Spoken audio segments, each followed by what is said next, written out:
Today on Tap B to Cancel, Mega Man 4 or Mega Man 2 and 3. Press B to cancel.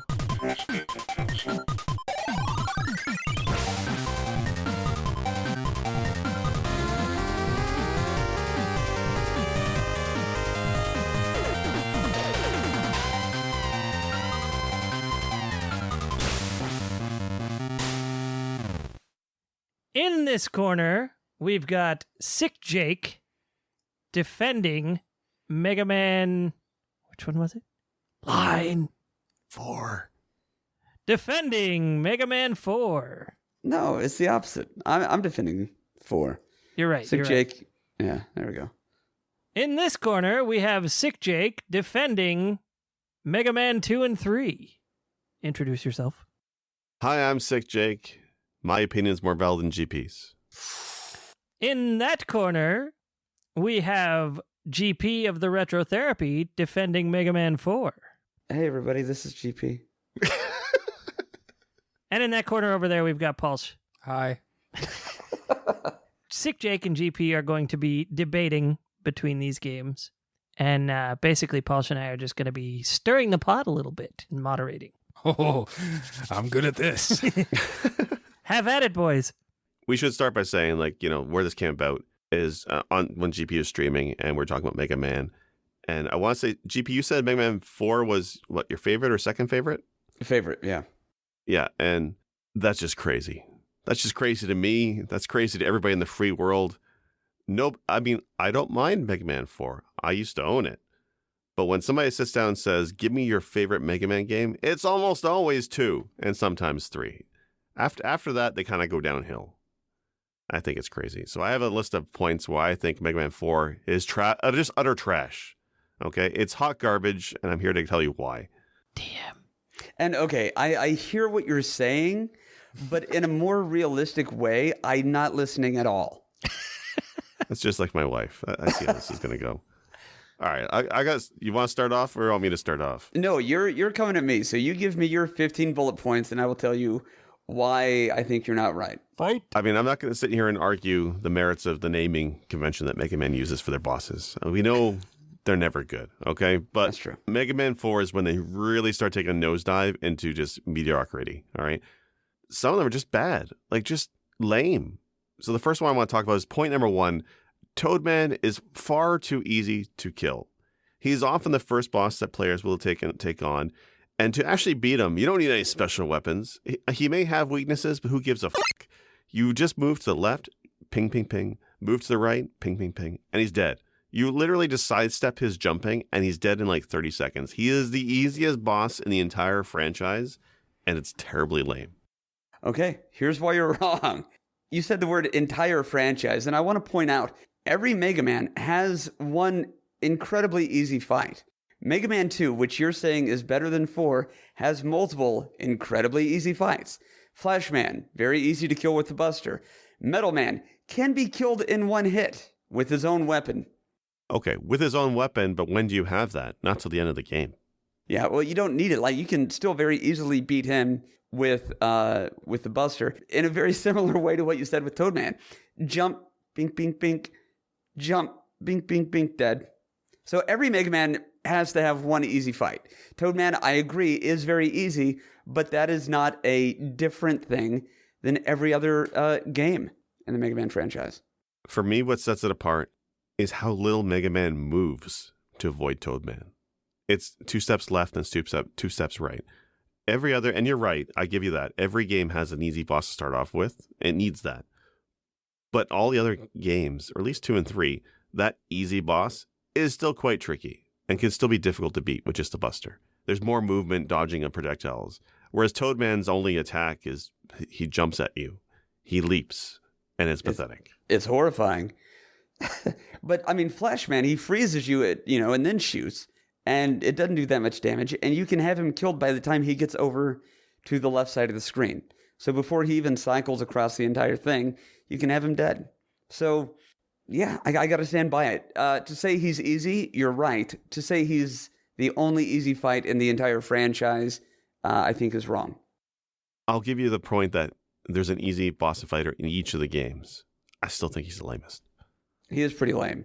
Lame is a good point. Okay. Number 2. What about wait?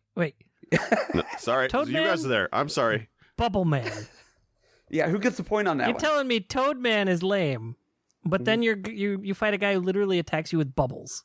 I don't know. I thought Toadman and Airman were the same. I thought they were brothers, but with like different skin colors. Okay, look. Bubble Man. Look, if you guys aren't going to take It's- this seriously, We're just It's here to bubble stir lead. it. You guys can continue. Those bubbles caused lead poisoning. That's a serious concern to children everywhere. And here Dr. Wily creates a monster, a boss called Bubble Man that shoots bubbles with lead in them. That's just bad and evil. okay, but if we're gonna take this to the Wily extreme, the only time you can actually physically kill Wily to where he never comes back is with Toadman's weapon. That is truth. That is documented. That is not opinion.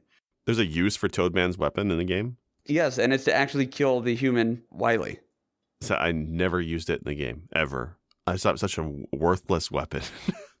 Well, who do you take on after you fight Toadman then? Brightman.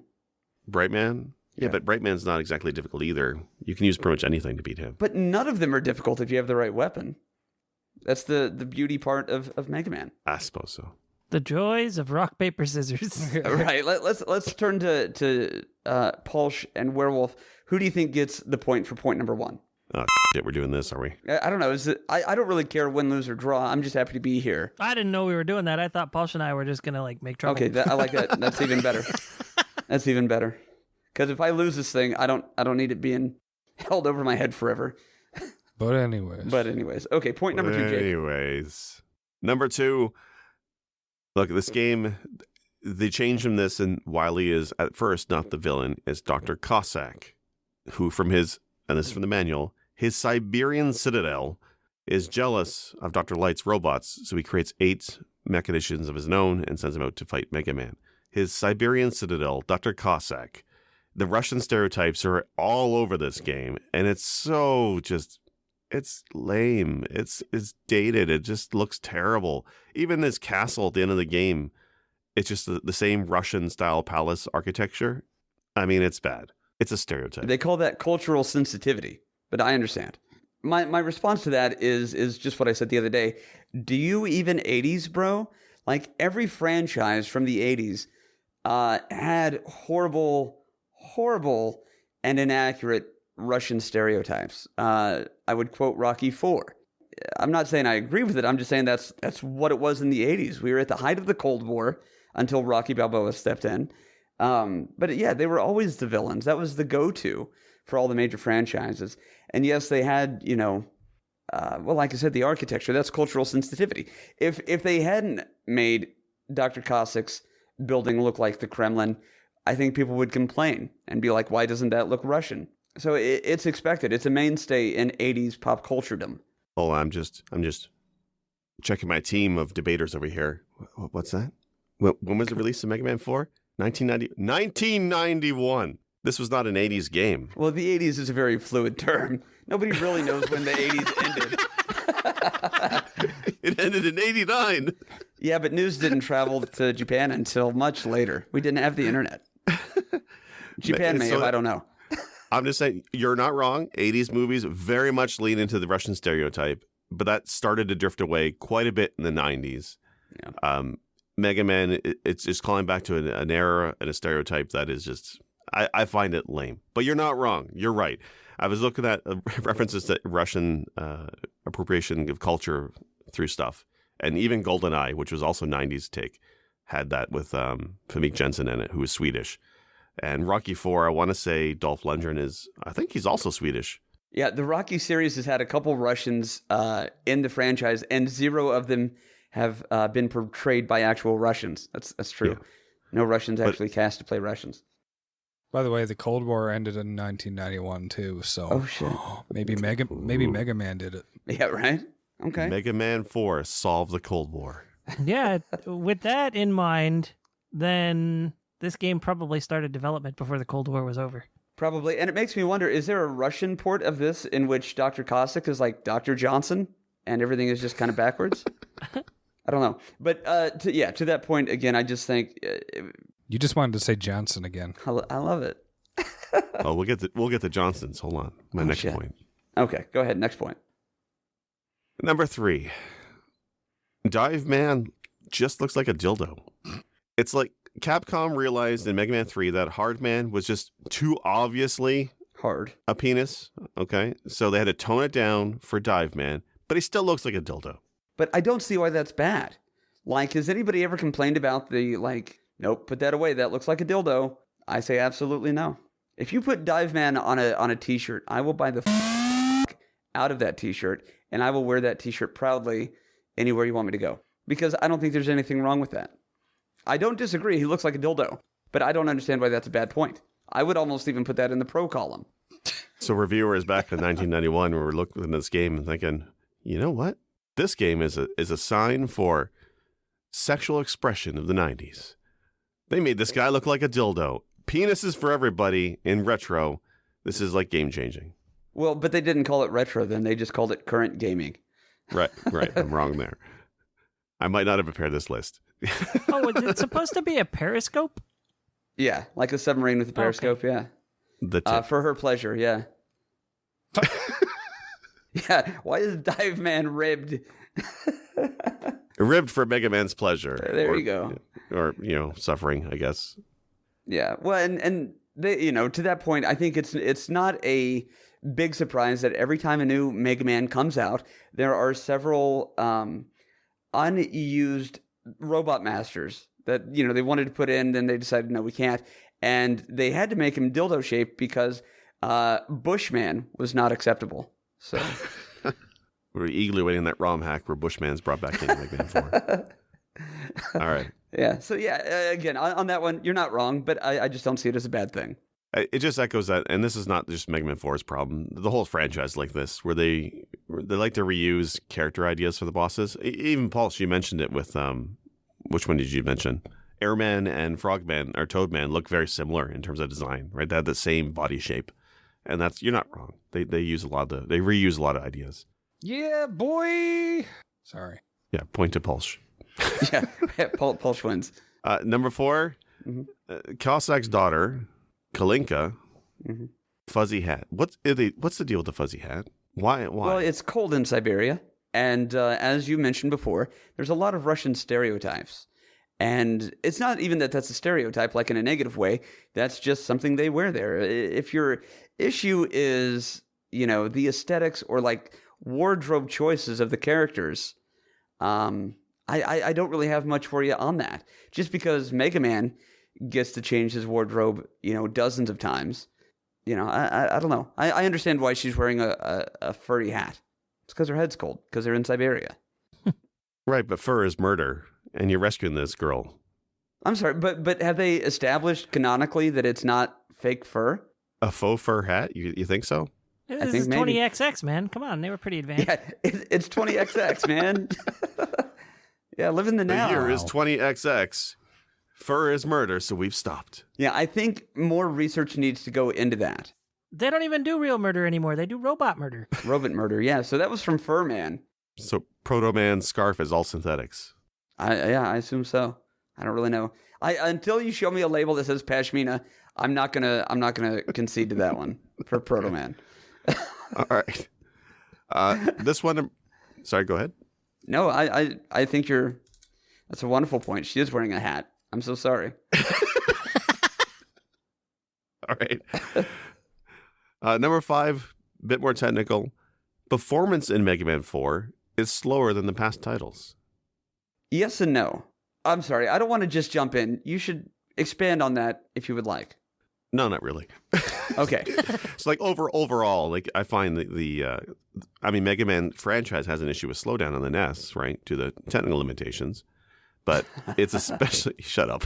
It's especially prominent in Mega Man 4. It just seems like the sprite and what they're squeezing out of the game, there are certain issues that really slow down Mega Man's movement in certain parts that really stand out to me compared to 2 and 3. I disagree. See, I'm currently doing the retro achievements hunting on Mega Man 3, and the lag on that game, and I think this is a widely accepted belief, Mega Man 3 has more lag than any other game in the franchise. I actually find 4 to feel very smooth with the incorporation of a lot of new things that they've done.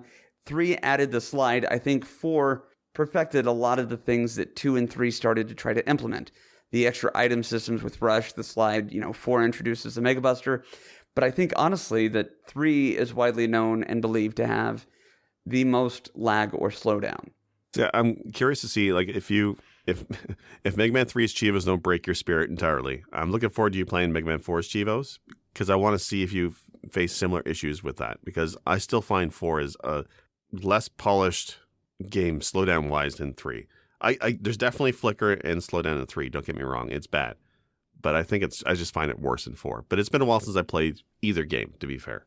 Do you remember that hornet that drops off the tiny hornets in Mega Man 3? Yes. And then everything goes to like 4 frames a second?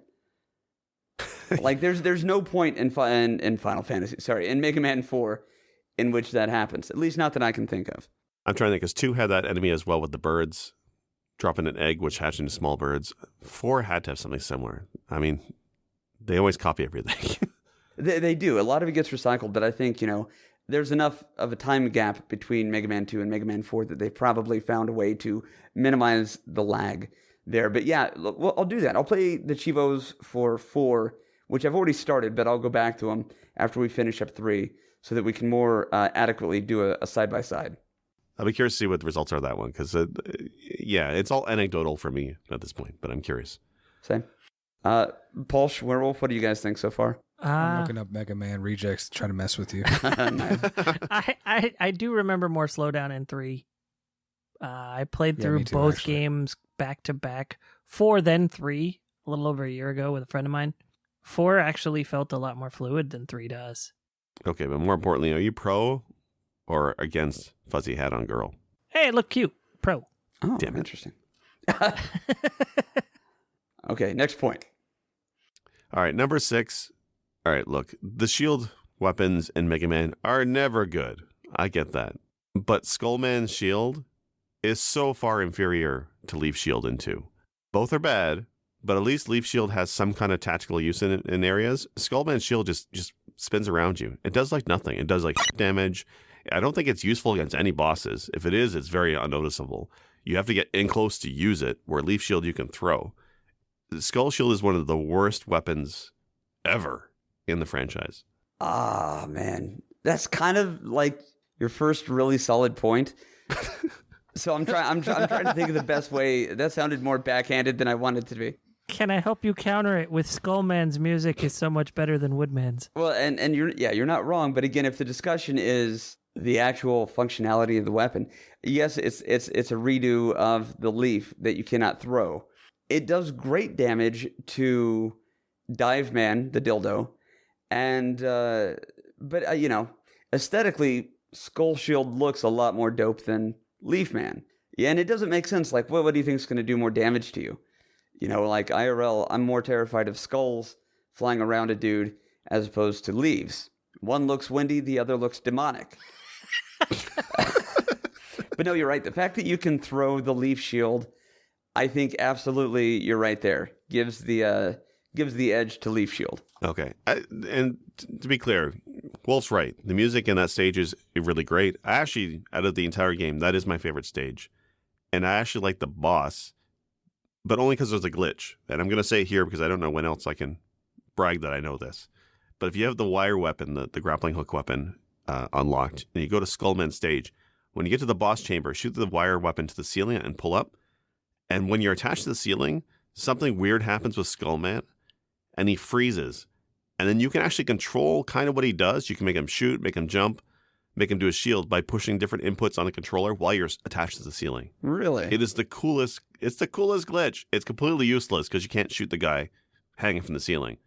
But the fact that your movement inputs are tied to what the bosses do, I mean, it's really illustrated with this glitch, and I find it interesting. I did not know any Can't of that. do that.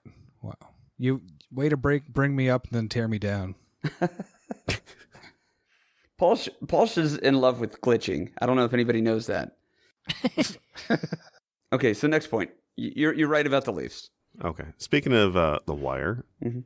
number 7, you have to repeat Dive Man stage if you want to get the wire. So when you go into the stage, you have to find the hidden hole. That's what she said. Get the wire weapon. Then you have to restart it to go and beat Dive Man. And like, look, I know you all love the water stages. Everybody loves underwater stages in Mega Man, especially when the jump physics are so jacked. You fly off the ceiling into spikes every opportunity. But like, it's just lame. It's not good. If you jumped any higher in that game, then the moon music from DuckTales starts playing. See, I don't think you have to redo the stage. Yes, if you get the wire thing, you have to do a small portion of the stage over. But it's no different than if you die. Like, there's checkpoints throughout the stage. And it's not like it takes you all the way back to the beginning. You go back to the midpoint. You're still repeating sections of the stage, though. But then your argument is also, I don't like that I have to redo the stage if I die. So it's really not about wire. It's just about an inability to play it well. That sounded shady. I didn't mean that. What I meant to say is, getting the wire is no different than, dying on a level. So it never really stood out to me as like a flaw in the game any more so than with just that having to redo portions of stage if you die. And the reason that point is important is because you do the same thing in Mega Man 2 and 3. If you die in 2 or 3, you have to go back and replay a portion from your last checkpoint.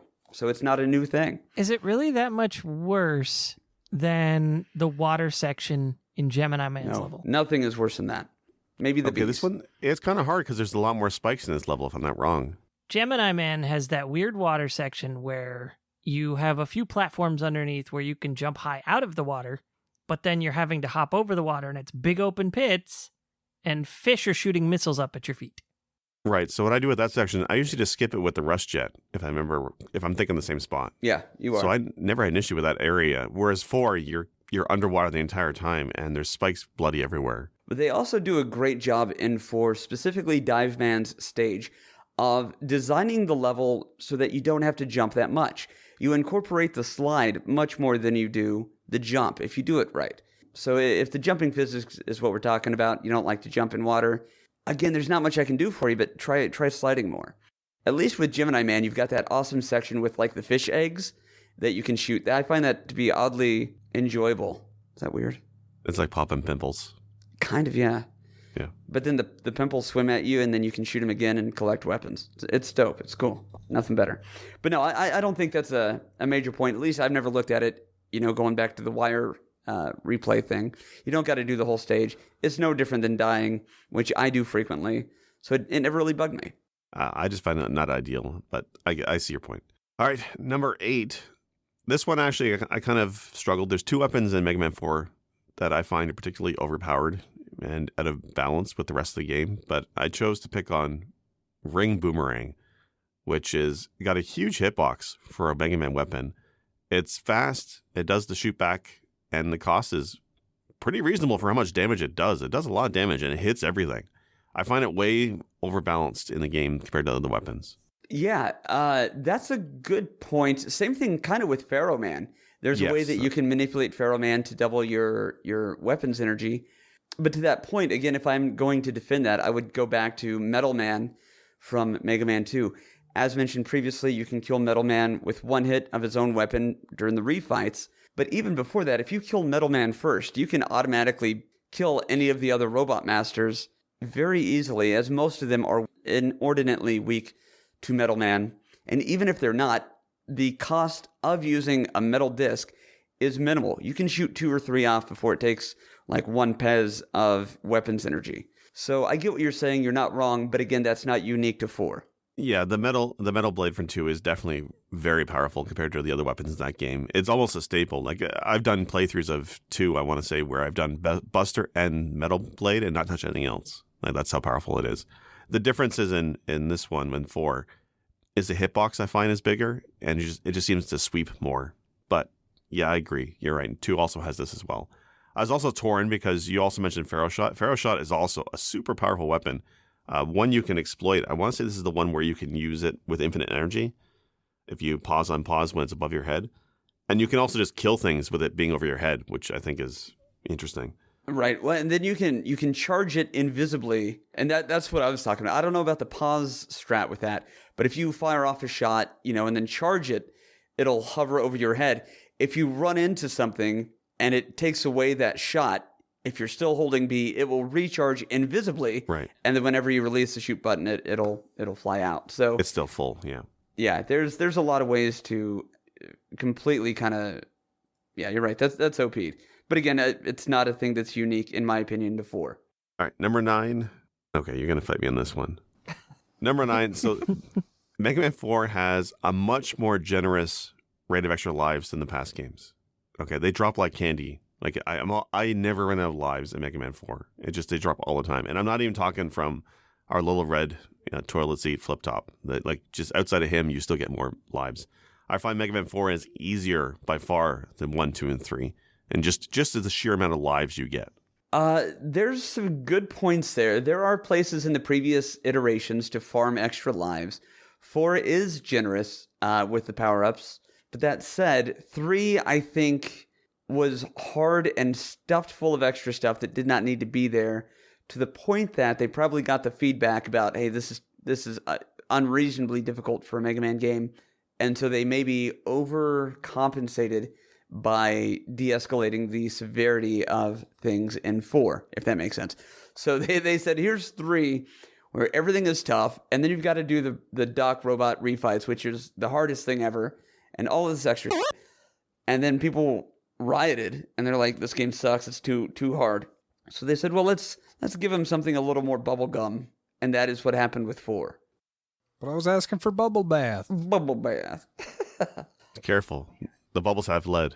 Oh, God. Oh, crap. That's the, yeah, so it's a fair point, but, to me, if I've got to defend that point, that's the reason why.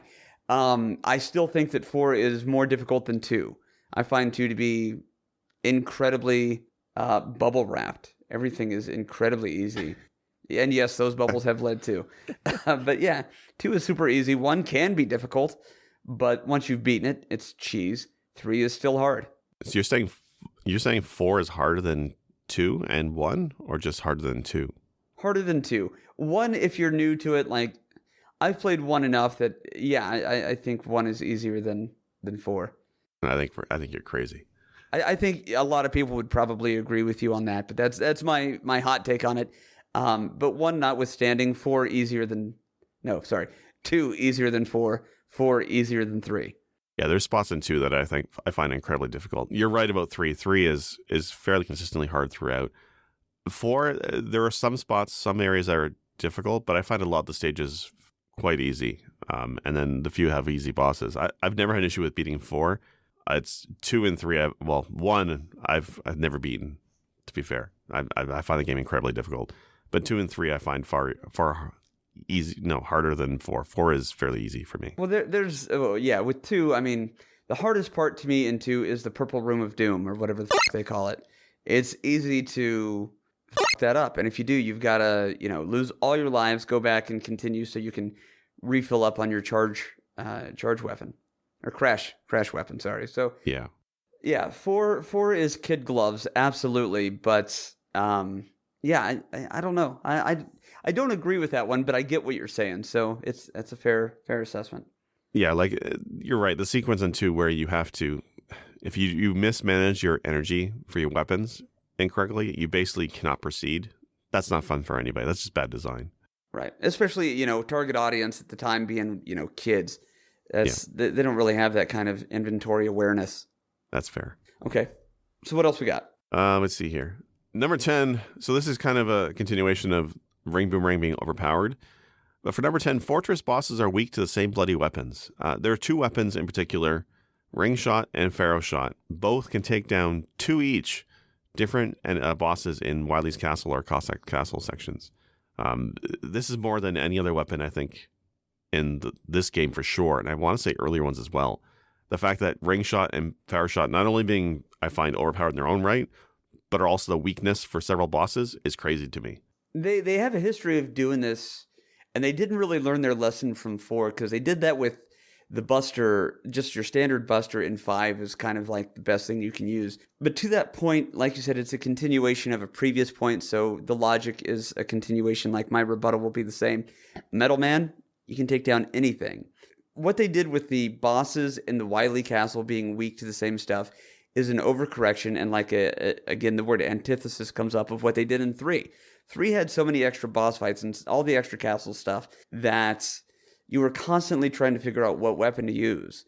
And with 4, it's like, let's just streamline it, so the only challenge there is, are they going to run out of weapons energy? And as you stated, the game is kind of slutty with your power drops or your power-ups. So yeah, it's a bit neutered, but again, the logic behind it still stands. And it's not the first or last time they've done that. Is there a neutered man in any of them? There should be. We call those eunuchs. Again, we're eagerly awaiting that ROM hack. So yeah, factually, you have a very good point. But again, the rebuttal there is that's not a specific thing to Mega Man 4. So I don't think it can count against 4. Next one, number 11. The music in Ringman Stage is boring as fuck. It is probably one of the least liked tracks in a Mega Man game. Yeah, and again, that's fair. But I would urge you to consider Dustman from Mega Man 4's stage. That more than makes up for that one. And there are ways around that. You can mute the TV, or you can record Dustman's stage and then play that while you play Ringman Stage again. So yeah, again, factually, that's a great point. There are ways around it, and Mega Man 1 soundtrack sucks. 2 is pretty well beloved, but I think the back half of 2 is great. The boss fight stages are not as good. And then 3 sucks. 3 has a couple of bangers. No, never mind. All of 3 has a good soundtrack. And yeah, the Ringman stage was a complete misstep. I agree. But it's more than made up for with the other sounds. Jake, I just want to step in here and say, how dare you fight opinion with fact?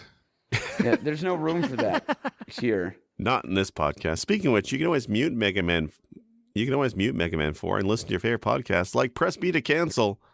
Every 2 weeks, we do an episode with 120 years of combined gaming experience. Yeah, see, that's a great point. So I accept your concession. Number 12, there's been a series of awkward gameplay mechanics that may not work in the Mega Man franchise, but I find in Brightman Stage, the light-dark mechanic, just completely unfair and crappy. Just you accidentally kill the light bulb enemies most of the time, which shuts out the lights, which means you can't see the jumps, which means you die. I find that entire section grating on my nerves. Man, I don't want to sound like a broken record, but I don't disagree. I hate that. I hate that mechanic when they do it in any game. And to that point, they do that in Mega Man 3. It's not as unforgiving in Shadow Man Stage? You mean like if you're just patient, it'll go away? No, I just mean there's not as many blind pit jumps. There's so many pit jumps. But again, one of the main parts that you're talking about with Brightman, that's an optional section. Like there's 2 parts. One is fairly easy. The more difficult part you don't even have to do. That's just for an E-Tank and extra lives. There's a small portion that is mandatory, but they give you enough light beforehand, in my opinion, to be able to execute that well. The only way you can get through it in Mega Man 3 is to either know the terrain, because there's a lot of highs and a lot of lows, or just wait until the thing disappears. So for me, it's splitting hairs. Both suck, but for different reasons. If you want to say one sucks more than the other, the only thing I can say is practice more. Okay, my number is Shadow Man Stage in 3. Is that an enemy that triggers the light and dark? I can't remember. Yes, it's a weird sort of strobe light thing on the ceiling that does it. Yeah, but it's constantly, if I remember this right, crawling from right to left. Mm-hmm. So the moment it leaves the screen, the lights return. Yeah, I always took it as it was sort of like a disco ball light feature. And so its lights are so bright, it makes the sort of stars passing around underneath instead of you seeing the regular light. And then once it's off screen, lighting reverts to normal. Very abstract way to look at it. But can you shoot it? Yeah, you can shoot at it and break it too if you can jump high enough. Okay, all right. And then in 4, if I'm not mistaken, when it's dark, you can turn the lights back on by shooting the little firework guys. Is that correct? Yes, but it's just, again, you're so busy trying to navigate the terrain and jump that I almost never hit those things. I just didn't like it.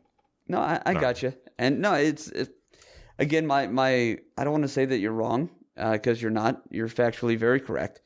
But again, it's not a specific thing to that game. That's just your least favorite version of it. All right. Number 13, Mega Man 4.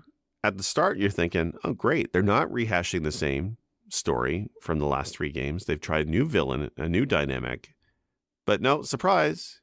What a twist. It's Wily behind Dr. Cossack all along. He kidnapped her daughter and made him do it.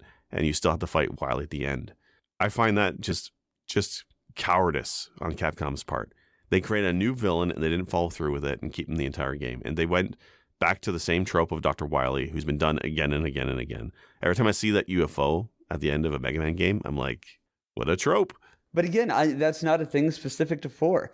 So many of your points are just like, why, there are things you don't like about the series, not about 4. Hey, 4 set a precedent for the rest of the franchise.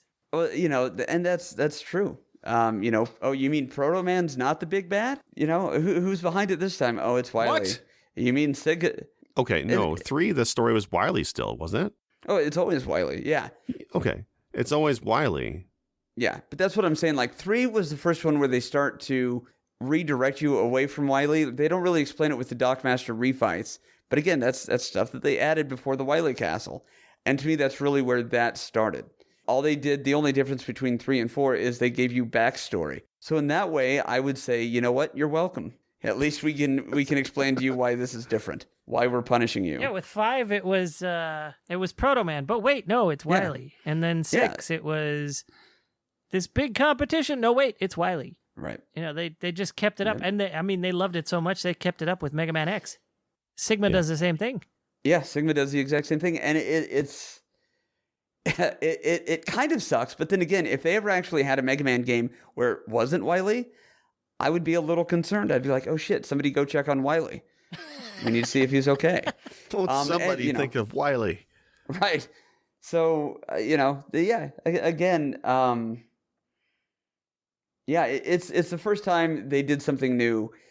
It becomes a trope, like you said, but it's not a trope in 4 because, as you mentioned, it's the first time they do it. So, at the time, it was fresh. Also, have you watched any M. Night Shyamalan movies? You might want to avoid those. I have many of them. I would also like to mention, in Mario, it's always Bowser. In Sonic, it's always Eggman. You can't fault Capcom for it always being Wily. But Capcom tried at first. It's like, oh, they did something different. This is great. But then they didn't just didn't have the balls to go through with the entire thing of having one new villain. They had to go back to Wily again. I wish they did have the balls. But again, when 4 came out, they thought, oh, God, that's a twist. That's genius. So if that is your complaint about 4, that's cool. But that only applies in the entire series, like big picture. Because again, back in 1991 at the end of the Cold War, thank you, Mega Man, it was a twist. It was new. It was fresh. It was hot. It was now. It was wow. It was hip. It was happening. It was fresh. Did I say fresh? And I think X3 almost copy-pasted this thing with Dr. Doppler. That's true. Yeah, he was being manipulated. All right. Number 14, in body, in essence, his entire character, Dustman, is literally garbage. And his stage is on fire, which would make it what? Hot garbage. Yeah, exactly. Yes. Hearing you say that is medicine for my soul. And I will gladly concede that one. He is a character made out of and surrounded by trash, and a vacuum cleaner that also works in reverse. But I fucking love it. Again, it's like the Dildo Man or Dive Man. I'm not hearing anything bad here. Also, his music is, as his stage, complete fire. It's amazing. Yeah, the soundtrack is great. I absolutely concede that. Him and Skullman's music I actually like the most out of the game, and I think are great, but everything else for the stage. I think ultimately, if we were in the same room, we could high-five over how absurd Dustman is, but also kind of how great he is because of it. But yeah, no, you're spitting facts at me, and I can't debate that. He's a trash-related bad guy, but that's not necessarily a weakness or a bad thing. All right, my final point, and that's one that's very dear to my heart. I hate bad character design. I hate it. I don't like it. Dildo Man aside. Every so often, Mega Man adds a new character to a game, and I just don't get the concept. I don't get it. In Mega Man 4, a little red guy who Well, I guess you see his mouth at the bottom of Sprite, so the top of his head must be his ass. So he literally shoots items at you to quote unquote help you. More often than not, he shoots out weapon energy to you when you least suspect it, and you don't have a weapon equipped, so it's wasted. Or, he gives you a little energy dot. He gives you almost nothing relevant, except sometimes you win the lottery and you get an E-Tank and a life. But this is Mega Man 4 and you have those already. So he's literally useless. He's a waste of memory space in the cartridge. He's red, he's tiny, he vomits at you. It's Flip Top, and I hate him.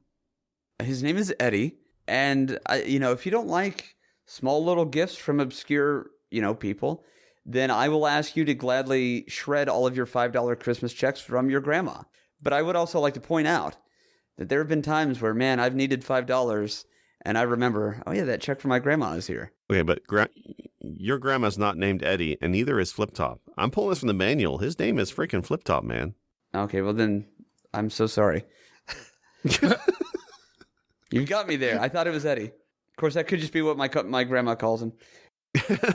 No, I'm not gonna complain about getting extra little bonuses here and there. It's a gold star on a good day, but yeah, if you don't like the character design, I don't know how else they would have done it. It was a cutesy little thing they added because like they did that with Rush. Rush, of course, much more functional and necessary, but I think in 4 they're like, well, let's add something else that's kind of cute that we can use to sell toys, and they probably did. Look, nobody can hate on a dog. No, that's true. But everybody can hate on a walking toilet. That's a good point. But again, I don't think him spitting out, and you can kind of not glitch him, but if you show up on the screen where he is and he spits something out and you don't like it, leave the screen without collecting the item and come back, and he'll still be there and he'll give you something new. Actually, that is a good tip too. Yeah. So, was he necessary? No. But do I hate him? No. Will I call him at Christmas? Yes. I'm cutting you guys both off because this is getting way too heated and I'm getting uncomfortable. Jake, thank you for debating me on this. This is fun for me. I'm glad that it ended on the 15th where you were planning to, because I'm just getting worried for our friendships. So, I mean, we just lost Werewolf. He had to run because Mega Man 4 is actually Werewolf's favorite Mega Man of the original 6. He gets it. So he got a little upset. It's fair, but I think we're gonna have to close this one out. Maybe we can discuss something like this similar in the future, just to see if we can get Jake make us angry. There are many bad games in the franchise out there still, and I can't wait for you to turn me on them. I will continue to try to be like Teflon and not let anything stick. But I know, I love it. I love your logic and all of it, and it provides me with good insight into what you think are weaknesses for video games. So it's cool. So thank you. All right, so Jake, we're cool. We're all cool. GP? I think we can live. Okay, cool. I'm going to send you GP? some Mega Man checks with $5 written on them for Christmas, and I cannot wait till Flip Top gets here. And I'm going to put in the memo, love Eddie. From Grandma Eddie. Make sure to post date them a year apart. Say what? Make sure to post date them a year apart. Yeah, when I have to find out where to order checks with a QUES at the end. There you go. All right, guys. Ladies and gentlemen, let's close this one out. Thank you so much for being here. I'm going to say this all on behalf of Werewolf here because he had to jet. Where can we find you, GP? I am on the Retro Therapy on Twitch. You can also find the Retro Therapy on Twitter and Instagram. And what's this GP stand for, by the way? I wanted to come up with something smart-ass. So I will just say Great Debater or Guy Prime. I'm not good at spelling. Great Debater. Okay, anyways. So, Sick Jake, where can we find you? And I'm Sick Jake. You can find me on Twitch and Twitter. I stream sometimes. And I promise you'll never see me stream a trash game. I can't say that with a straight face because I play Warframe. Yes, this is true. All right. And I'm Polish109. You can find me also on twitch.tv/Polish109. That's PALSH109. Also, anybody who never caught it, Sick Jake is SICJAKE. The Retro Therapy. Typical spelling. Is too long for me to spell. The Retro Therapy. The Retro Therapy. And we also have Werewolf. It's WAREWULFF. It's like a call sign for a radio. Find him on Twitter and Twitch and all the good stuff. Guys, again, thank you for being here. And until next time. Bye-bye. Hey, also, when we do the outro music, instead of playing our theme song, we should play Ringman's music. Or Trash Man, or whatever, Dustman, thank you. Wait, what? Custom music? Screw you, that means I need to record the outro all over again. I mean, special thanks to Arthur the Ancient on SoundCloud for our banging theme. He also released a new OST recently, by the way. Check it out on Bandcamp. I can't believe I'm recording this again. We had a process! For more episodes, check out pressbtocancel.com. You can also subscribe on Google, Apple Podcasts, Spotify. Well, not SoundCloud, because they only let you do 10 episodes, so fuck those guys. Oh, and follow us on Twitter. You can guess the handle. And we got a Patreon coming soon, because, yeah, we're going to sell out like that. Gotta pay for the hosting costs, you know. Because Daddy needs a new pair of everything.